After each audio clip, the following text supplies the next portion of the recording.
우리 몸의 근육은 하루만 제대로 사용하지 않아도 짧아지고 기능이 떨어지게 됩니다. 목 주변 근육의 기능을 유지하기 위한 운동을 하루에 2번, 3번씩 간단하게라도 하지 않으면 목 건강은 악화될 수밖에 없을 것입니다.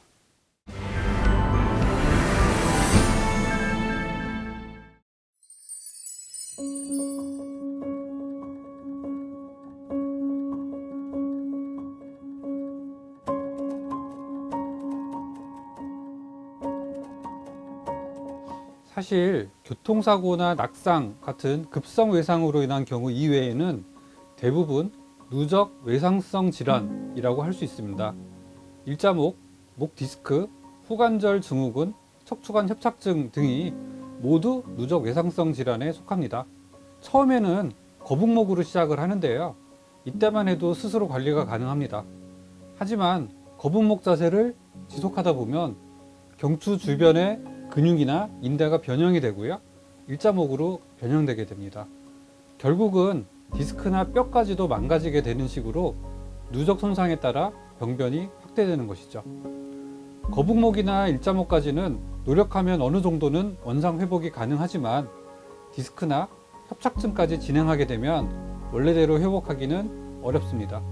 따라서 거북목에서 일자목으로 변형되는 시점이 더 이상 경추 질환의 확대를 막는 중요한 지점이 될 것 같습니다. 일자목으로 변형이 일어나면 목 뒤편과 앞쪽의 큰 근육들 대부분이 길이가 짧아지게 되고요. 목뼈에 깊숙이 붙어 있는 작은 근육들은 약해지기 때문에 기능을 잘 하지 못하는 그런 상태가 됩니다. 또한 가슴 앞쪽 근육은 짧아지고 등 뒤 근육은 힘없이 늘어지는 그런 변화가 발생합니다.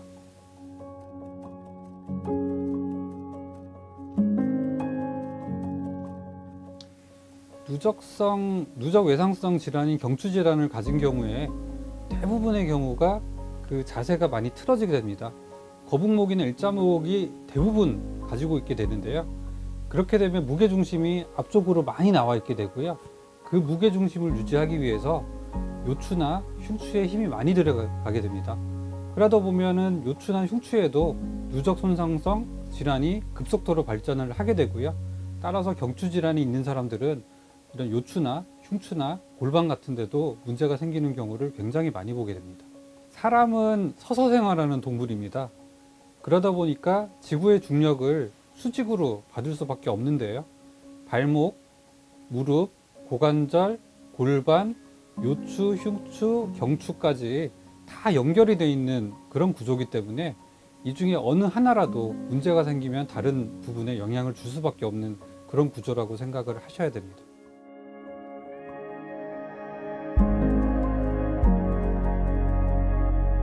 투턱 아니면 두턱이라고 만들 수 있는데요.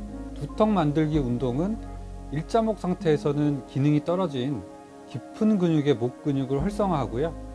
후두 하근을 비롯한 목 뒤편의 근육을 이완시켜주는 그런 역할을 합니다. 일자목이 발생하는 원리와 정확하게 반대되는 방향의 운동인 셈이죠. 두턱 만들기 운동과 더불어서 TWTY 운동도 추천을 드리는데요.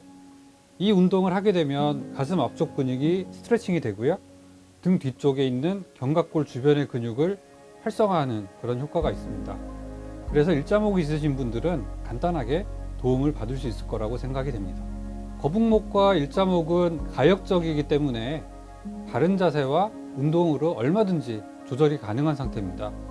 귀에 이어폰을 착용했다고 생각을 하시고요. 그 이어폰이 귀에서 빠지더라도 항상 어깨에 떨어진다 라는 생각으로 자세를 취해야 됩니다. 어느 한순간이라도 이어폰이 몸 앞쪽 땅바닥으로 바로 떨어진다고 하면 그 시간만큼 경추에 충격을 주었다 라고 생각하셔야 합니다.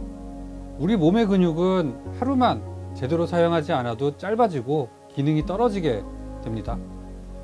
목 주변 근육의 기능을 유지하기 위한 운동을 하루에 2번, 3번씩 간단하게라도 하지 않으면 목 건강은 악화될 수밖에 없을 것입니다.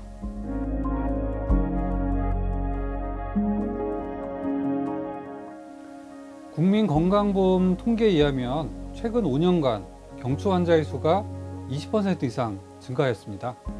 스마트폰이 보급되기 시작한 것이 10여 년 정도밖에 지나지 않았는데도 이 정도라 그렇게 생각을 하시면 앞으로 스마트폰 누적 시간이 점점 늘어날수록 경추 환자의 수는 더욱더 늘어날 것으로 전망됩니다.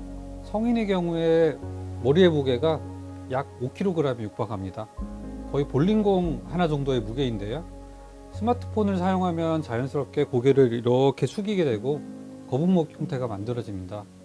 이런 경우에 약 15kg 정도의 무게가 경추에 더 가해지게 되는데요.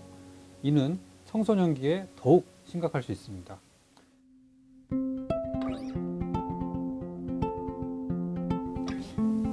건축물 같은 거를 생각해 봐도 직선 기둥 형태보다는 아치 형태가 더 많은 하중을 버틸 수 있어서 튼튼합니다. 사람의 척추도 마찬가지인데요. 일자목이나 일자허리가 되면 버틸 수 있는 능력이 급속도로 감소하게 되고 따라서 누적 손상의 속도가 빨라지게 됩니다. C자 형태의 경추 커브를 유지하는 것이 척추 건강의 첫걸음이다 라는 것을 명심하시고 바른 자세와 규칙적인 운동을 실천하는 것이 중요하겠습니다.